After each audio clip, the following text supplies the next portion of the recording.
From the studios of Farm Journal Broadcast, this is AgDay.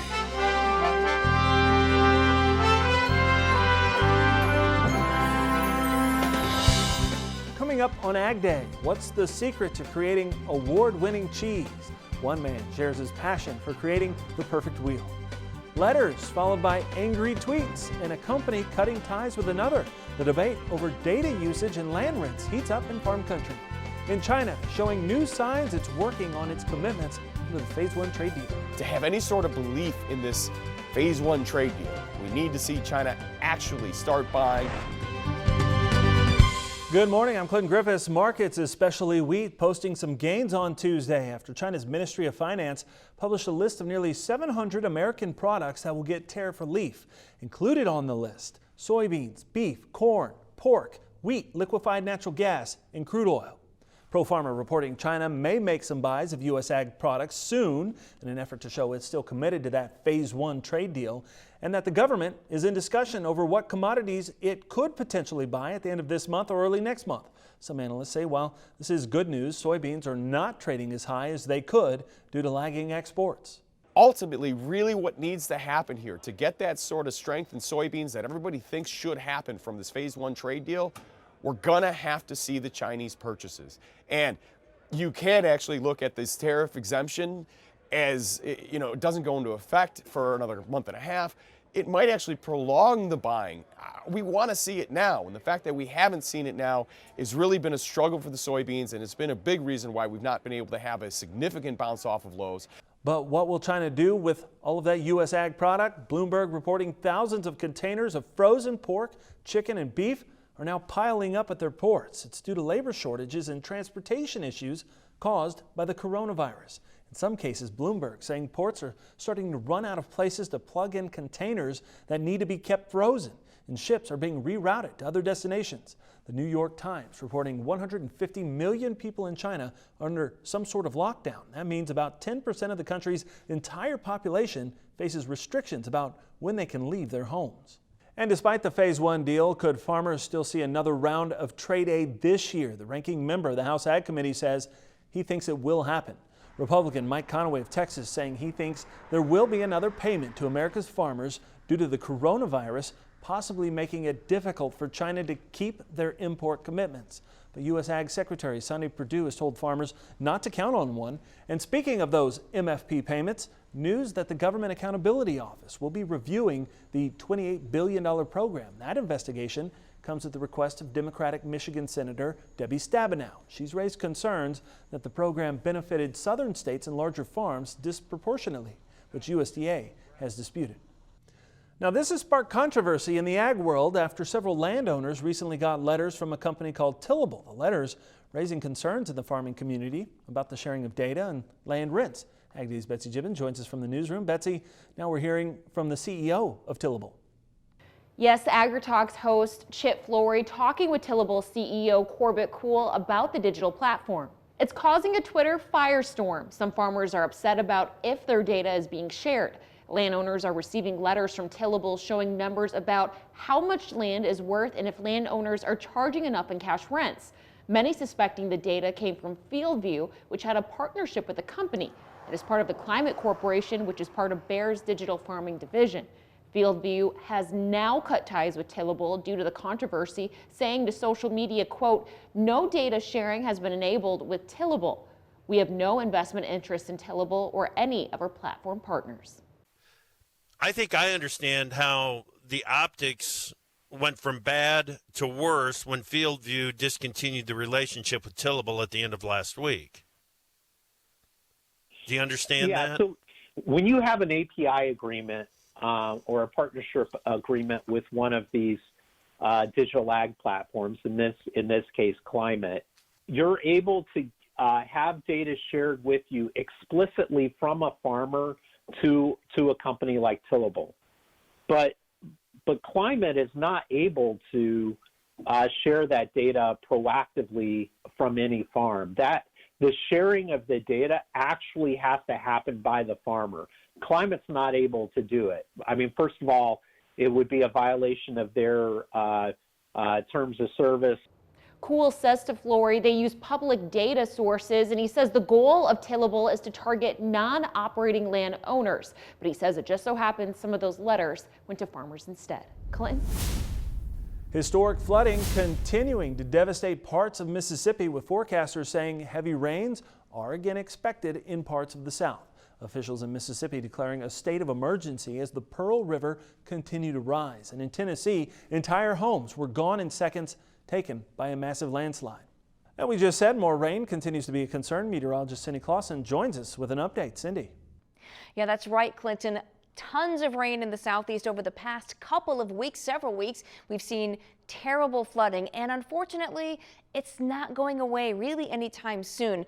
This is the past 24 hours. You can see there's still been quite a bit of rain, many areas over an inch, and in some cases over 2 inches of rain. But watch as we add the next 24 hours and see another round of heavy rain moving all across the southeast. You can see there from kind of eastern Texas through Louisiana on in through parts of Mississippi, Alabama, Georgia, even South Carolina. Now, this is going to be the next couple of days where we see this rain coming through.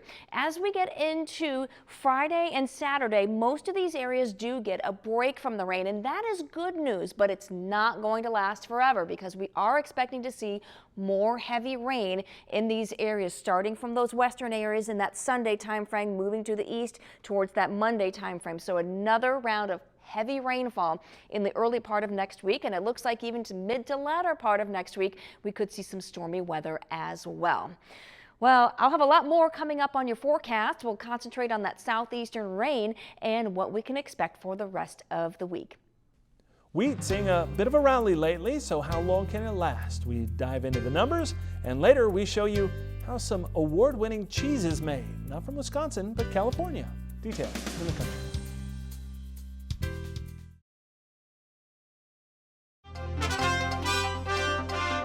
Wheat futures rising double digits on Tuesday amid weather concerns about frost and freezes southward down into the Delta and flooding. Here's the latest from Ted Seifert to CME.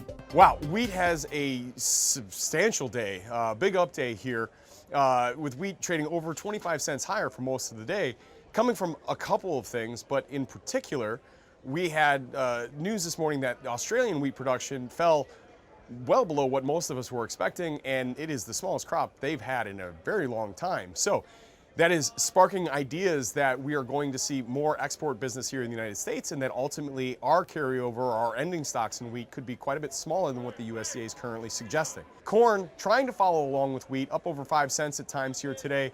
No real fundamental news there for corn, but just kind of trying to rally along in sympathy with wheat. In the meantime, challenging some very key technical resistance levels. And then there's soybeans, which struggled really in the mud kind of all day long, despite having 2 rounds of good news throughout the day. For one, China announced that they were going to exempt a fair amount of agricultural products from the tariffs that they have on us right now in order to get the trade one phase deal rolling. Soybeans were definitely part of that, as was pork and corn and wheat. But then also we had our NOPA crush number that showed us a record crush. Very strong, much better than what the trade was expecting. This is Ted Seifert from Zaner Ag Hedge coming to you from the CME floor. Also helping the American market right now, Australia announcing its wheat harvest will be the smallest in over a decade. Severe drought across the east coast of the country continuing to be an issue. The country putting production at just over 15 million tons, the lowest since 2008. Jeff French, Top Third Ag Marketing, our guest today. Jeff, let's talk about this wheat market. Over the last few months, that's been a pretty interesting market, quite a good rally there. Yeah, well, it was cheap. I mean, they overdone it. Off the September lows, we rallied it 90 cents, $1 off those lows.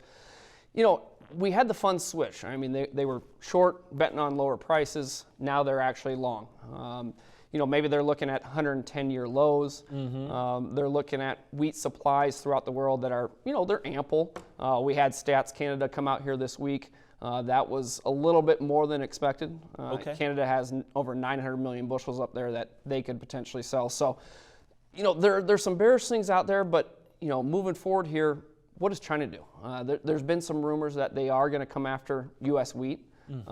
We have plenty of it. I think that would be great. But also you got to watch that Chicago-Kansas City spread. Okay, yeah, talk about that, because we've been following that for a while here. Yeah, well, it's inverted, and it's has Chicago 80, 85 cents over the Kansas City. That does not happen very often. The soft red wheat Chicago market, the deliverable stocks are low, but the Kansas City is higher protein wheat. So typically you have the Kansas City trading 20 to 30 cents over Chicago. So this market has been inverted for about the last 18 months. As we get ready for spring planting, any chance that some of these prices are going to buy spring wheat acres? Yeah, I mean, from my few clients that I have in South Dakota, they're already talking about how wet they are. They don't know if they're going to be able to get the spring wheat in. Okay. I mean, if you ask them now, they don't think they'll be able to get in. Obviously, that can change.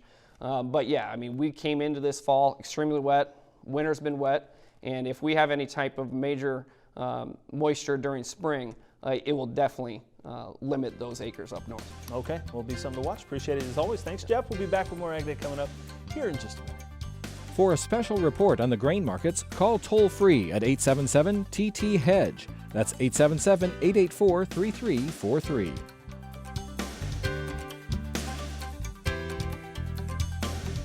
Your next piece of equipment is on MachineryPete.com.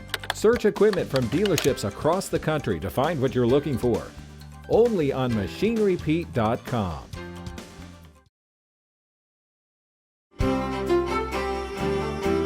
Meteorologist Cindy Clausen joining us with a look at the national weather map. And I keep asking, when is winter officially going to be over? But there's some places that could get a little more winter even yet this week. Oh, it's still only February. We still could see some winter. I know, but someone can hope, right? Someone can hope. Just because we haven't had a lot here in parts of northern Indiana, well, other places have actually been inundated with some snow this year. All right, let's take a look at our map and see what we have in store for today.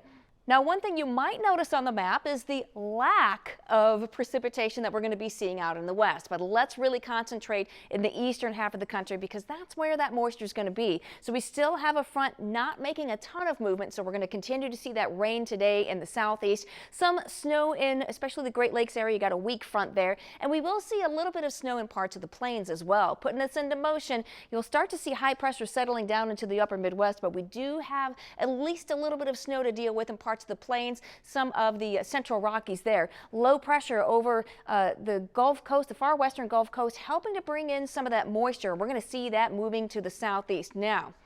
Keep an eye on what happens as we get into Thursday.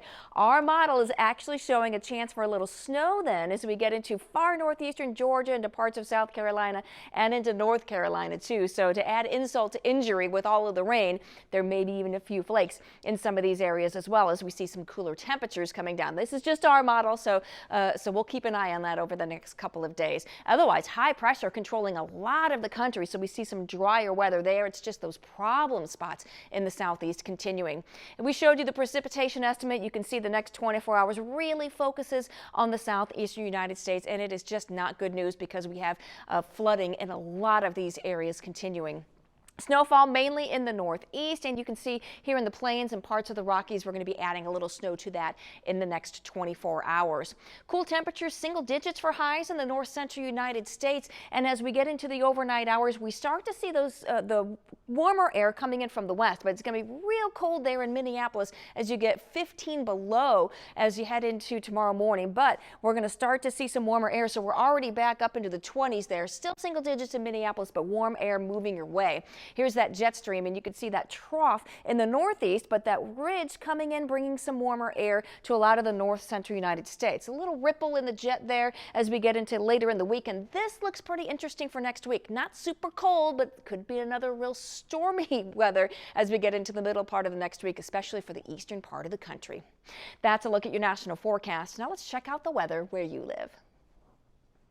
Council, Idaho, abundant sunshine today with a high of 40 degrees. Heading over to Scott City, Kansas, snow showers for you, especially later in the day with a high of 34. And Cascade, Maryland, mostly sunny and cooler with a high of 42.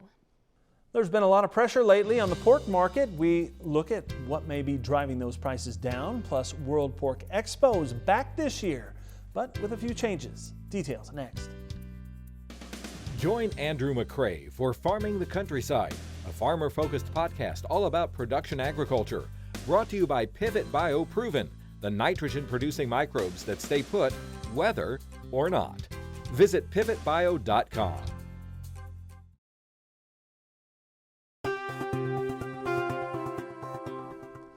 World Pork Expo is back on for 2020 despite a growing number of African swine fever cases overseas. The expo is coming back to Des Moines during the first week of June. This after it was canceled last year as safety precautions due to ASF cases in overseas hog herds. However, the expo will implement some biosecurity changes this year, such as moving the live show to Indianapolis, Indiana, where it's not expected to pull a large international crowd. They've also canceled the tours to barns that they normally would have held, and so there aren't going to be those farm visits taking place with our international guests this year, from what I've read. World Pork Expo is June 3rd through the 5th.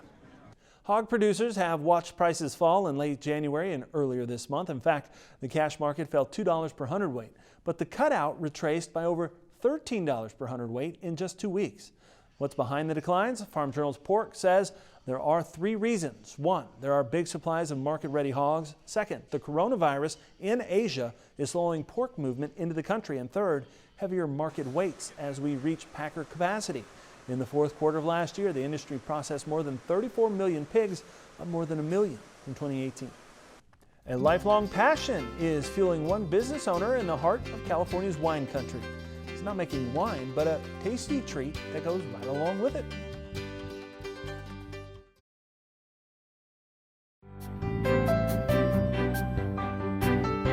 California is known for its wines, but one man along the central coast of the state is taking his lifelong passion for cheese and turning it into worldwide success. Tracy Sellers of California Bountiful takes us on a tour. It may not look like it at first, but inside this nondescript warehouse in Paso Robles, there is a cheese oasis just waiting to be discovered. It's all the brainchild of Reggie Jones. He started his Central Coast Creamery in 2007 with the hopes of using his knowledge of cheese making to turn this wine country into wine and cheese country. I started making cheese in 1991, right out of college, and it was something I always wanted to do. I had worked in a lot of large facilities, just saw that you either had to be very small and artisanal and get high premiums for your cheese that you're making, or you had to be very large and just nothing in between was working. What is working here is all the different cheeses Reggie is molding. They're making 180,000 pounds of cheese a year here, including his award-winning Goat Gouda, which was one of 3 winners recently at the American Cheese Society competition. Part of what makes Reggie's cheeses so good is the fact that they come from different milk sources. Local goat, cow, and sheep milk are all used for the cheeses, including one that he's the only cheesemaker in California doing right now. So we have 500 gallons of cow milk here. We're making Holy Cow creamy Swiss cheese. We're about in the middle of the process. We brought in 500 gallons of milk. We've heated it to 145 degrees, held it for 30 minutes, so it's fully pasteurized. Or why aren't there more people making Swiss cheese? The texture, the acidity, the moisture, the fat level, everything has to be exactly right. Otherwise, you'll end up with what they call blind cheese, blind Swiss. It has no eyes. The holes we call eyes. I get it. From there, the goal in cheese making is to concentrate the solids enough to make cheese. So Reggie and his team work at separating the curds and the whey. For every 10 pounds of milk, you get 1 pound of cheese and 9 pounds of whey. And that's all given to a local farmer for their livestock to feed on. The cheese curds are cut into squares and pressed into molds where they'll eventually be flipped, and then we'll spend the night there before getting bathed in a salty brine for the next 48 hours. So we're brining some cheese here, huh? Yeah, so these are our brine tanks. So this is where the cheese will actually take up the salt. The other purpose is that it will float in here, and then that'll maintain the shape. So they stay in here for 24 hours and then get flipped over, and then another 24 hours, so a total of 48 hours. And then they'll come out. At that point, it'll form a nice rind on the outside of the cheese, and that will allow it to go onto the boards without flattening out like a pancake. From here, the cheese will go into the aging room where it will be flipped every so often to ensure the rind develops correctly. After aging, it's cut and labeled and sent to a variety of retailers here in California and across the country to enjoy. Some of the best cheese in the world is being made right here. And We just want people to recognize that we're here and that we're doing a great job. And we thank California Bountiful for that report. That's all the time we have this morning. We're sure you guys tune in. It's been part of your day with us. From all of us here at AgDay, I'm Clinton Griffiths. Have a great day.